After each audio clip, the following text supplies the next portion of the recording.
قال رسول اللہ صلی اللہ علیہ وآلہ وسلم الرجل علی دین خلیلہ فلینظر احدکم من یخالل۔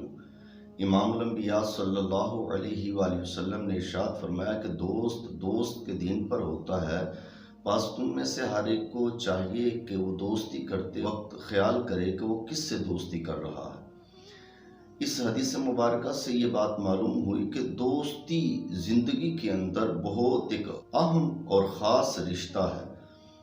اسی لیے ہزاروں دوست بنانا فن نہیں، فن تو یہ ہے کہ آپ ایک ایسا دوست بنائیں جب ہزاروں آپ کے خلاف ہوں تو وہ آپ کے ساتھ ہو۔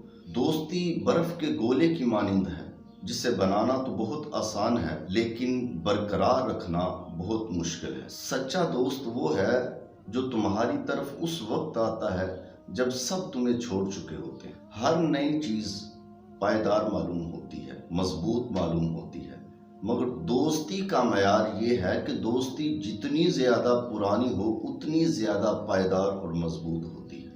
دوستی میں خلوص شرط ہے، اگر دوستی میں خلوص نہ ہو تو حقیقی دشمنی یہی ہے۔ وہ شخص غریب ہے جس کے دوست مخلص نہ ہو، اور بہترین اور اچھا دوست وہ ہے جو اپنے دوست کو جنت کے راستے پہ چلائے۔ برے دوست کی مثال ایک کوئلے کی طرح ہے کہ اگر وہ گرم ہو تو اسے ہاتھ لگانے سے ہاتھ جل جائے، اور اگر ٹھنڈا بھی ہو تو اسے ہاتھ لگانے سے ہاتھ کالا ہو جائے۔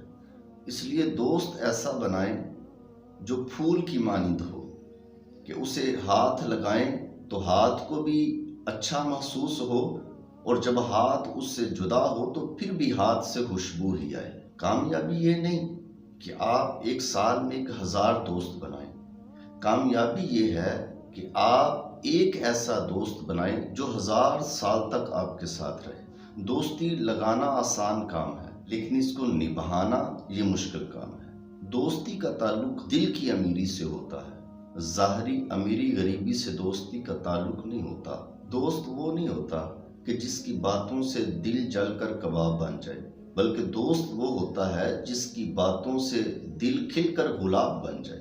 اچھے دوست کے حوالے سے حکیم مومن خاں مومن نے کہا تھا کہ تم میرے پاس ہوتے ہو گویا جب کوئی دوسرا نہیں ہوتا، کہ دوست ہر وقت پاس موجود ہوتا ہے، اس کی باتیں دل بہلاتی ہیں، غلط راستے پہ چلتے ہوئے اس کی نصیحتیں ہمیں غلط راستے سے روک کر درست راستے پر چلا دیتی ہیں۔